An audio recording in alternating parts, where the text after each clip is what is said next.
Bismillahirrahmanirrahim. Assalamu alaikum. Welcome to Newsroom. I'm your host, Khalid Bhatt. Today is the 7th of September 2021. These are the stories that will be under discussion during the course of the show. We will begin with the Air Force Day that is being observed today all across Pakistan to honor the martyrs of the Pakistan Air Force, those martyrs who laid down their lives for the defense of our motherland. There are so many names that we can count, whether it be MMalam Saab, whether it be Rashid Minhas, whether it be Sarfaraz Rafique Saab, and countless others.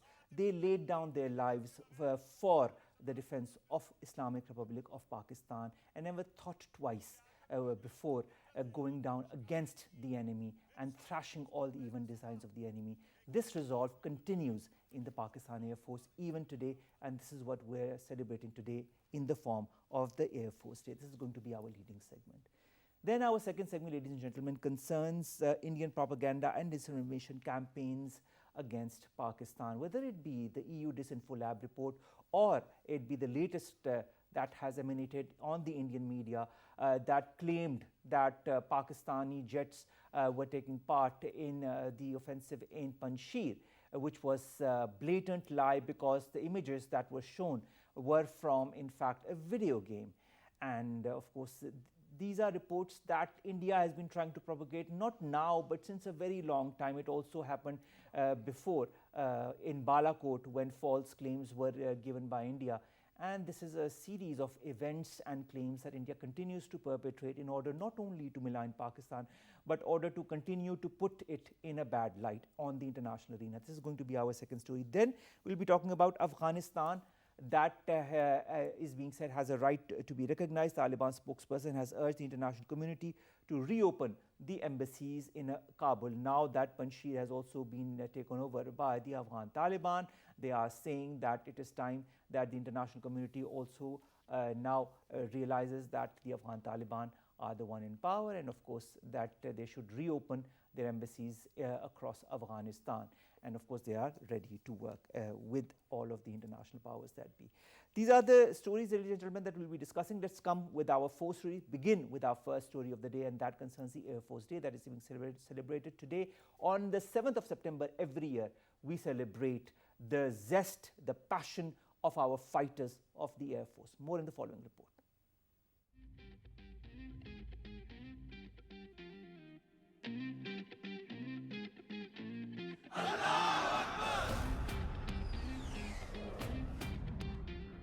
Every year on the 7th of September, Pakistan commemorates Air Force Day in order to honor the services given and sacrifices made by veterans and martyrs of Pakistan's Air Force. From the time our nation was born to the successive battles undertaken to secure its survival, Pakistan Air Force has continued to play a critical role in turning the tide of any battle in Pakistan's favor. The sacrifices made by Pakistan Air Force personnel have made it possible today for us to live in a safe and secure homeland. Their unwavering courage and willingness to lay down their lives for the country have given this nation heroes who continue to inspire generations of Pakistanis. One such hero is MMalam, nicknamed as Little Dragon, who made history during the 1965 war by destroying all 5 Indian fighter planes headed towards PAF base at Goda in less than 60 seconds. He passed away later in 2013 at the age of 78 years. He was awarded the Sitara-e-Jurrat for his dauntless contributions during the war. Air Marshal retired Asghar Khan, the first native commander-in-chief, headed the Pakistan Air Force diligently and with courage.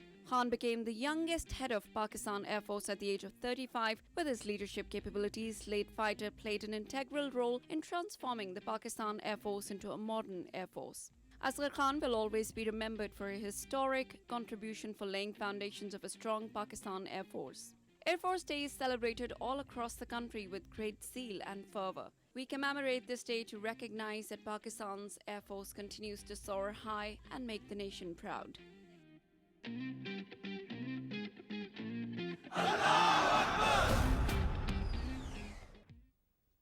Now to talk more about the zeal, the zest, the passion of our Air Force fighters, of those who lay down their lives and defend our motherland, we've been joined by Air Commodore retired Iftkhar Bajwa Saab. Thank you very much, sir, to have joined us. Thank you.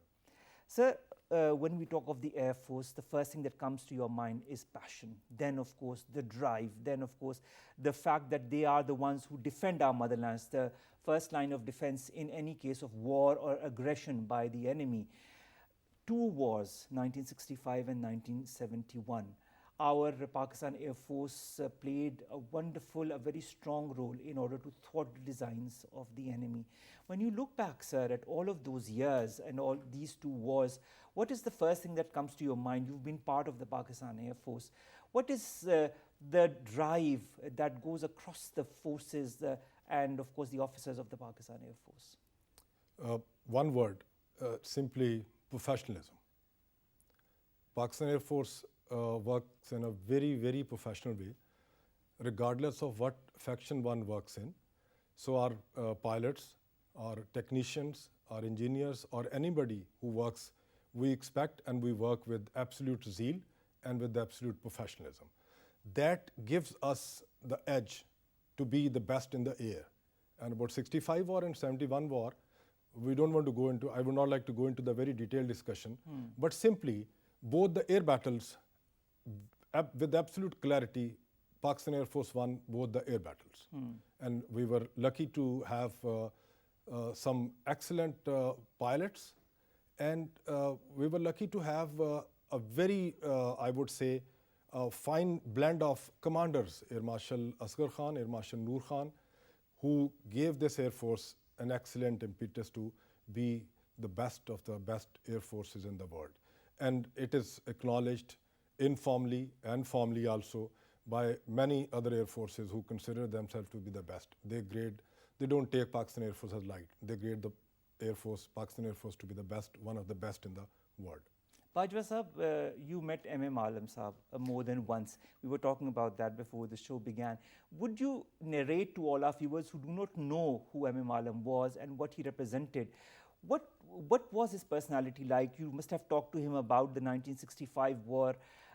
What went through his mind during the war when he shot down so many enemy planes? MMalam Sahab was a real hero. The best thing, I think he was a very true Muslim, a very patriotic Pakistani, and best of the best professional. For him, life was all about professionalism and flying. And he was always like talking and walking, flying. He would never talk of anything else. A true mujahid in air, I would say. When I met him, I had some good long meetings with him. I asked him this question. And he said that he was so humble, down to earth, that he said that he didn't do something extraordinary. We all know that he did something very extraordinary. But he did not actually claim that. He said that he just did his duty. And he was lucky that these 6 of the Indian aeroplanes, they came in front and he was able to shoot, which is not as simple. Of course. I mean, you need to have... Nor is it luck, sir. It is luck, and you need to have a lot of background of professionalism and flying to do such a feat he did. Sir, what is the basic parameter of training that people undergo when they enter the Pakistan Air Force? What are they taught? Because you've been part of this very able and strong institution. What and how are the people in the Air Force trained to do? And what are the values that are inculcated in them? They induct the best of the best. They train the best way. And they train every faction of Pakistan Air Force the best way and with an absolute professionalism. And they don't leave any stone unturned, that they make the best of the best people. If you're not good, you are dropped. You are not taken further. So and then secondly, I would say the bottom line of Pakistan Air Force training is that you're supposed to be doing the best and you're supposed to be doing your job. How good are you in your job? That is the first thing. And at times when you're the best, when you're doing your job perfectly fine, Air Force would maybe tend to ignore with some of your shortcoming if you are doing your job the best way. That is what we look at, and that is regardless of anything. In any field, they just accept the best of the best, and that is acknowledged, regardless of where you work. what aircraft you fly, what other profession you do, you are acknowledged and you are appreciated all along for the work that you do. All right, Bajwa Sahab, in your career, you've also flown different kinds of aircrafts. What kind of personality does one need to have in order to fly an aircraft, in order to maneuver an aircraft, in order to defend our motherlands also while flying an aircraft? Let me be very clear about one thing first, that I was inducted in flying and I failed to come to the parameters and I was dropped. All right. I did Mushak, I was dropped on T-37s and I realized that yes, I failed to cope up with the standards that they were set, and later in my life I went to administration, other professions, and wherever I went I found a shortcoming in myself that I'm a slow starter. All right. And for flying, you can't afford to be a slow starter. So you have to always be performing par or always doing according to the desires of the institution. And I failed. All right. And there are many like me who fail in one thing and then they put excel in others. And excel in other. And I was lucky to have excelled in the administration branch, and I reached, say, the top rank of my branch at that time. Now we have an Air Vice Marshal. So they expect the best and they only choose the best. All right. Sir, the spot of the second decision sometimes have to be made when you're flying, and of course you must have heard stories from MMalam Sahab, from all the different other fighters that went on when they were needed in different encounters against the enemy. How prepared is the Pakistan Air Force? We know our forces are very well prepared, and the Pakistan Air Force is the first line of defense. But from an Air Force officer, I'd like to have his point of view on the preparedness, on how the officers are made to undergo the training so that they can be put on the line at any given time. The best quality Air Force has is that it is always, it's like very brisk in deployment. It's always prepared. And the whole Air Force primarily works only for one thing, that my boy, he shoots that split second earlier than the guy from the enemy side. So we all work together as a team to make that guy shoot right on time, like Wing Commander Oman did in February thing, and Wing Commander Hassan Siddiqui, he did. So they were just seconds ahead of the Indian side. So we all work just to make those boys shoot at the time when it is needed. All right, sir. Let's talk also about Rashid Minhas, the fighter who at a very young age sacrificed his life to defend his motherland. Officer Faraz Rafique Sahab, we've talked a little bit about MMalam Sahab. What kind of examples do you feel these valiant soldiers of the Pakistan Air Force give to the youth of Pakistan, and the determination, the zeal, the passion that one needs to have in any direction, whether you are with the Air Force or not, in order to defend one's motherland, in whichever capacity you can? Sir Faraz Rafique Sahab was a child star. He was the best of the best when he came to the Air Force. And he was, I would say, extraordinary. Same goes for Rashid Minhas. He was also like the best. And in Pakistan, there has been a tradition that the Pakistan Air Force, it inducts the best of the best. And we are lucky as Air Force that children in Pakistan, joining Air Force is one of their top priority. You may have seen many of the, say, media persons or the actors who actually, I keep hearing them that he wanted to be a fighter pilot in the Air Force. And somehow he ended up doing something else. So we are lucky that we have such a good breed, such a great nursery that the children, they like to join Air Force. And I can say it with the complete assurance that working in Air Force is a joy all along. All right. So, I mean, you come to the Air Force, you are the best. And then you are working in the best of the best environment. Pure professionalism, just doing your job, and a lot of enjoyment, I would say. What a great working environment that we have in the Air Force. All right. What a great working environment we have in the Air Force. And of course, this is the environment that prompts so many youth of our country to try to join the Pakistan Air Force. But as Bajwa Saab said, only the best of the best get inducted in the Air Force. But they set out examples and benchmarks for others to follow, like Rashid Minhas Shaheed, like Safaraz Rafique Saab Shaheed, and of course MMalam Saab as well. These are people who are legends, and we will always remember them as being legends.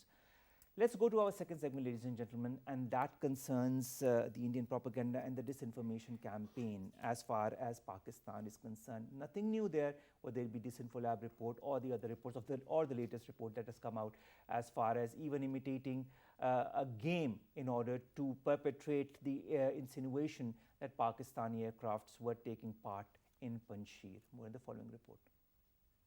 India has a history of hatching conspiracies against Pakistan, as the notorious regional reprobate has never accepted the birth of Pakistan. The staggering baseless fabrications against Pakistan have ironically did no harm in the country, but embarrassed New Delhi itself by exposing its nefarious designs. In the latest round of disinformation barrage, India is trying to manipulate the Taliban lightning advance to Kabul after being established as the biggest loser in Afghanistan. In a brazenly misleading attempt, India's Republic TV and Zee Hindustan aired footage from the video game Arma 3 and claimed that the visuals showed Pakistan Air Force attacking anti-Taliban fighters in the ongoing military conflict between fighters in the Panjshir Valley. Even saner voices in the country slammed these media outlets and termed them clowns for using even video games recording and portraying it as real-time footages of a Pakistan Air Force jet flying over Panjshir. India is spreading propaganda against Pakistan by not only mainstream media but leading a vicious propaganda campaign against Pakistan with the help of fake social media accounts. Earlier, EU Disinfolab, the Brussels-based consortium of independent journalists which undertook the investigation and published an extensive report on Indian propaganda, revealed that the vast disinformation network was designed primarily to discredit Pakistan internationally and influence decision-making at the UN Human Rights Council and European Parliament. EU Disinfolab partially exposed the network recently, but later revealed that the operation is much larger and more resilient than it first suspected. Thus, a targeted, deliberate and conscious disinformation campaign has been constantly run by India with impunity to defame Pakistan.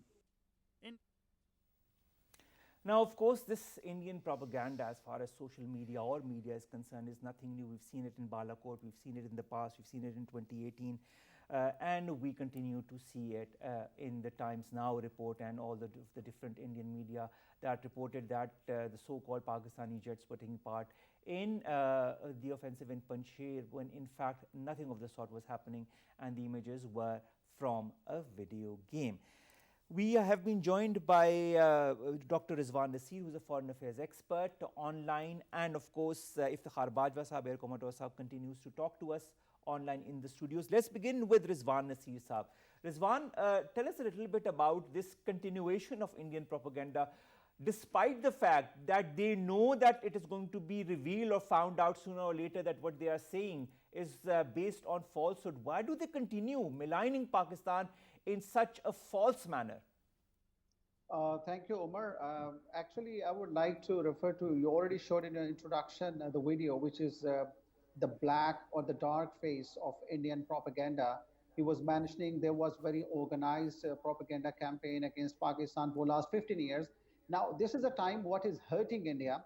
We must understand $3 billion over the last 20 years they spent in Afghanistan.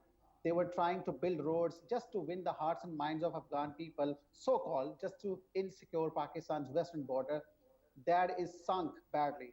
Now Afghanistan, the Taliban are back to power in Afghanistan, and now what can they do?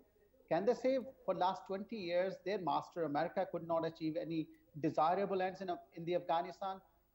Despite spending plenty of money in Afghanistan, India could not achieve anything on ground. They have to rush, they have to run out of Afghanistan. There were some special flights which were transporting Indians from Afghanistan to New Delhi. I want to say that what can they do? They can just do the propaganda. And I want to tell you, their propaganda honestly have been very effective regarding CPAC, China-Pakistan Economic Corridor, regarding maligning Pakistan's image. They have been doing extensive propaganda, especially to influence the European parliamentarians in Europe. And they were doing this Indian diaspora who is living in UK, in America. They were trying to influence them regarding their policies about Pakistan. That is, we call as organized Indian lobby against Pakistan. So this propaganda campaign is a component of that. So I want to tell you now, Afghanistan, Taliban are back in Afghanistan. Indians are just looking around what is going to happen. Indians, they will be out of Chabhar soon. They are out of Afghanistan. They are looking around what is happening to them. That now Pakistan has become more relevant. Russia is back to the game. Chinese are back to the game. They are like we call it a troika. In troika plus means America is once again, because American CIA's high officials, they were visiting Afghanistan secretly just to take on board what is next for, because they still But want. Rizwan, does that give them the right to malign Pakistan, and that too in a very false and negative manner? I mean, had it been based on any kind of a truth, we would have maybe understood, but it is not. A, Pakistan is not involved. B, India continues to rely on falsehoods. And when one knows that falsehood sooner or later is going to be, revealed, why do they continue to do that? I mean, isn't it very childish of them, I should say, rather? Yeah, you yourself use a very appropriate term for them, childish. When I watch Indian media, I start laughing out loudly, because I personally believe I don't know who is granting them degrees of journalism. They don't know what is the news. They are making news. If I would refer to when Pakistan shot down the Indian planes, and they were saying, they were claiming the same thing, and they were showing some planes on a matchbook. I would like to say that this is so hilarious. What are they showing to the world? I would like to say one more thing, Umar. The mushrooming of Indian private channels like Republic TV and others, they are leading in that. This is doing propaganda 24/7 against Pakistan, against China, against wherever Pakistan can have some influence regarding where Pakistan, like. To which end, Rizwan, to which end? I mean, where is it going to end? To which level are they going to stoop to? I mean, there needs to be an end to all of this. There needs to be, a benchmark that they need to follow. But apparently, it seems there's no benchmark that the Indian media has as far as Pakistan is concerned. Omar, actually, for a rational person, for grown-up people, I think they should be understanding. They are behaving like childish people. You say to which an end? They will not end this thing, because this is the only tool they are using very effectively. They have a lot of, which recently revealed by Disinfo Lab, that how they were doing it against Pakistan. And I want to tell you on Twitter, I personally myself, if I'm tweeting something about Pakistan, tweeting something about where I'm exposing some of the Indian falsehood, my Twitter account gets suspended for 7 days. What is it happening? To this extent, they are having a very stringent kind of censorship on media. This is just, still they are selling the slogan of rising and shining India. I would like to say that Indian poverty, Indian corruption, Indian domestic problems, rapes in India, so many issues within India, they are not telling on media. They are selling India's that image, which is, I don't know. We know the reality, what is happening in India. Of course, it's a fabricated image. It's a fabricated image. Also, their fabricated image of what they are perpetrating as far as Pakistan is concerned. Iftkhar Bajwa Sahab, you have read about it, you have seen it on different media channels, whether it be Balakot, whether it be now, maligning the Pakistani forces, and Pakistan is nothing new when it comes to India. Don't you feel that the international community needs to somehow react to it, or do they feel it's so immature of India that they're not even reacting to all of this? First thing I think we need to understand is that India is very bitter with what has happened to Indian foreign policy in Afghanistan. All right. They think, and they are right in thinking, that they have miserably failed in what all they were doing. And they were never doing anything in favor of Afghanistan. What all they were doing in Afghanistan was actually against Pakistan. So we should not actually deny this fact. Now, when it comes to propaganda, see, this propaganda sells to a big community in India who is deprived of many basic things. And such media frenzy, a commoner would not go to check or cross-check whether it is right or wrong. He would hear false news and he would tend to believe that. It's mainly as primarily for their own people. When it comes to the international community reacts the way they have to actually react in relation to the foreign relations, I would say, with that state. And while interacting in foreign relations, state react very cautiously, and they actually calculate what amount of reaction they should give. And India being a big market, mostly Western countries are always concerned that they should react, I would say, mildly when it comes to India. When it comes to talking against Pakistan, see, there's a lot. People have some real bad perception about Pakistan for the fact that now everybody is assuming that we are doing something with Taliban. And Taliban were very clear that whatever they did at their own. Pakistan did not actually support them, and Pakistan was in no position. But there is an assumption in the Western world that perhaps Pakistan is siding with Taliban. Yes, Pakistan was not siding with any of the factions in Afghanistan, and it was just that Taliban, they took over, and now everybody is assuming that we did something. So this Indian propaganda falsehood is not new. This had been there all along the history. I mean, even in case of the downing of Indian MiG-21, where Wing Commander Abhinandan, he ejected, and some of the Indian, I would say, analysts, they were saying that it is not a shooting down, it's just the aircraft went unserviceable. Of course. And then they said that they downed one of our F-16. And remember one of the analysts saying on live television that it's not an F-16, it's an Indian aircraft. It's an Indian aircraft. So there's a long history, and we should expect, but what Pakistan should do, that Pakistan should actually be very careful. There will be, there is a intense, I would say, negative propaganda. And lobbying. And Pakistan should actually be doing something very solid and concrete to counter this propaganda. It should convince the modern world, the main media channels, the falsehood. It should continue to make efforts exposing such falsehood. You know, Pakistan has exposed these falsehoods. The EU Disinfo report, a whole dossier was made on it, and it was sent to the different organizations by Pakistan. I mean, since the last 15 years or even beyond that, India has been continuing to give a certain narrative as far as Pakistan is concerned, a narrative that is mostly, and in fact, in the majority, based on falsehoods and false implications. Don't you feel it is also the responsibility of the international organizations and the countries to take notice of all these irregularities by India, or are they just letting go of it without any reaction whatsoever? Very strictly speaking, it is, yes, their responsibility. They should react, and they should actually be talking very loud and clear about what India is doing.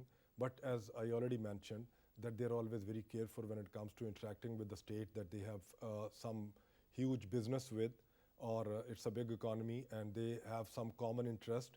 So they speak, but they speak with a, I would say, a milder tone. I think it's actually the time for the renowned media or the modern countries or the core states to be speaking very clearly about what India is doing. And India, see, India is doing it for its own people. It's actually, it has embarked on a Hindutva mythology. And many of the Indians who are deprived of basics, they actually get satisfied with such false reports that India is a great country and it's doing a great job or stuff like that. So it is primarily for them. So they have to actually, they don't care about the falsehood.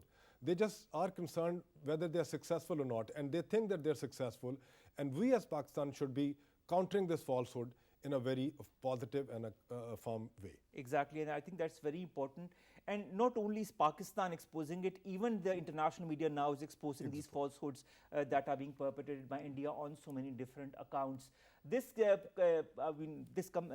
brings us to the end of our second segment, but of course our discussion continues with our third story of the day, and that concerns the Afghan Taliban. Zabiullah Mujahid Saab on Monday called for recognition of Afghanistan. He said that the country had the right to be recognized while urging the international community to reopen their embassies in Kabul. Now that they have taken over Panjshir, of course, they want the international recognition as well. More in the following report.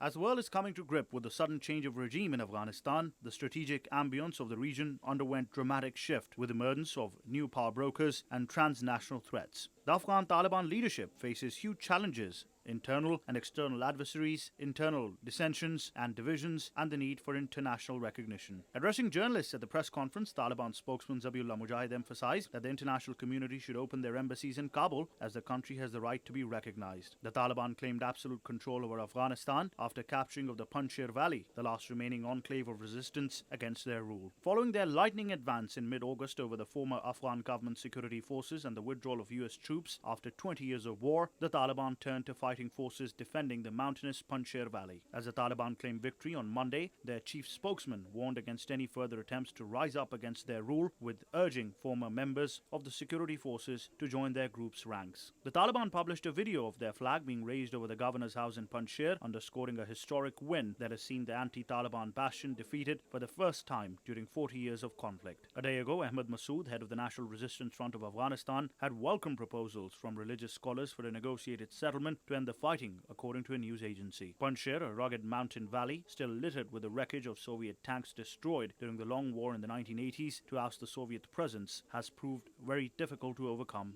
in the past. As the world is coming to grip with the sudden change of regime. Now, to discuss more about that, we continue to talk to Rizwan Naseer, who is a foreign affairs analyst. Rizwan, welcome to this third story as well.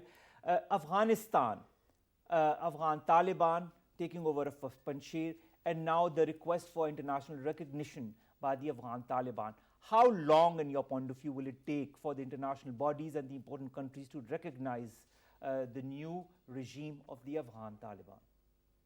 Well, Umar, internationally, as far as it is concerned, a state comes into being or a regime comes into being, under international law, it needs recognition from some international states, international actors, where it can interact with them. And for the timing, they have requested they should be given recognition, a formal recognition, because they want to give a start to their country. So I would like to say this kind of, they are looking, China is working on it, Russia is working on it, Pakistan should be deliberating and is deliberating on it, because regional actors, they have more stakes on it. Previously, when Taliban regime came into power in 1996, only 3 countries extended them formal recognition, that is Pakistan, Saudi Arabia, and UAE. But this time things are much different. Now Taliban are chained Taliban. This is another generation of Taliban. They know how to behave in the world, because after a long struggle, they have established their government there.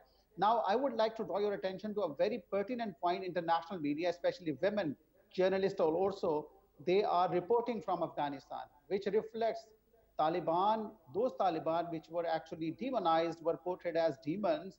They are not those demons, they are new Taliban, and they are showing to the rest of the world they want engagement. And I would like to conclude this point here.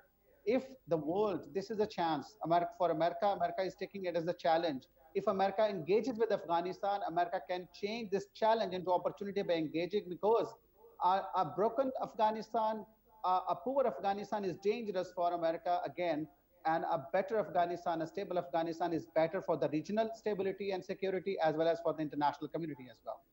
You talked about the engagement of the United States of America with Afghanistan. What, in your point of view, will be that level of engagement? If it happens, and when it happens? Yes, actually, United States undoubtedly is a great power, is a world power, superpower, we may call it. But when it is giving recognition to any country, or it is reacting to some nation, I would refer to the Iranian regime. When it came to America, said, okay, I impose sanctions. Then it urged European Union also imposed sanctions on Iran. Then it asked United Nations to also impose. So how America influences through lobbies, through international organization, because America flexes muscles where it wishes to. Regarding Afghanistan, I would like to say Afghanistan should be engaged because it needs humanitarian assistance. First of all, because people are displaced. People need the basic, like the fundamental things like food, shelter, and clothing. Afghan government is requesting that the frozen money, which has been frozen in the banks, should be released for Afghanistan, especially the IMF package. The Americans, which they were supposed to give to the Afghanistan, that should not be halted, that should not be frozen, because that is a requirement for running the affairs of the government. And I would like to say this kind of facilitation, if America does so, the other actors, European Union, Dominic Raab has also said to Prime Minister Imran Khan, Pakistan is playing a very pivotal role in the stability of this region, and especially Pakistan is working for the Afghan people. Dominic Raab also said 30 millions of pounds are being extended as a humanitarian support for the Afghan people. This kind of engagement in the beginning, I think, will be enough. And once China enters in, Russia enters in, it will be opening up new avenues of cooperation for the regional as well as international actors. All right. Let's go towards the internal affairs of Afghanistan, and I refer to you, Iftkhar Bajwa Sahab.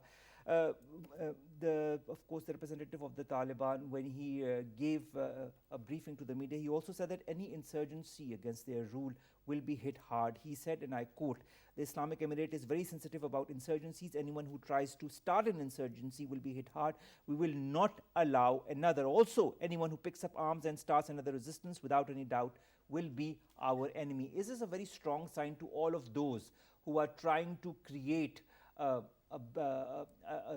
alternate power of some kind in Afghanistan? It is, and I think it should be as strong. Any country in the world would be reacting to any insurgency the same way, and we have seen in the history that the states, they have reacted to any insurgencies even harsher way than what Taliban have said. But see, there's something different about Taliban this time. They have learnt a lot in due course, and diplomatically they are doing very well, I would say. That they're inviting all the countries to engage with them, and it is regardless of the background. They have even, invited India, that India can continue to work with them, or America, or any other state. So they are, I would say, playing very smartly on diplomatic front. And I think they're not the same old Taliban. And they appear to have changed their old ways also, which probably will be far more acceptable to the international community compared to what their image was earlier. So we should be expecting some good things from Taliban, and especially all inclusiveness. If that happens, I think that would be if they make other factions part of their new system of governance. And that would actually give them an edge, and it would actually put them very high in the international community. All right. 15th of August is the day that they take over Kabul. Then 6th of September, Panjshir. And now most of Afghanistan is under the control of the Afghan Taliban. Did the international community expect the Afghan Taliban to rise to power so quickly? To my knowledge, and according to my study, I would say that none of the international expert or agency or a country expected them to take over Kabul as soon as they did. No one thought, no one expected. They did it, I would say, very, very quickly. Actually so much quickly that people actually failed to gauge as to what has happened.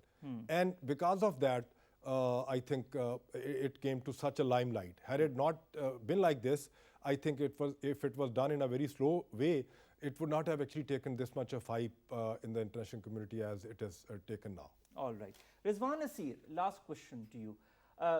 In the same briefing that was given to the media, it was said that the final decisions have been taken as far as the system of governance is concerned, but we are now working on technical issues.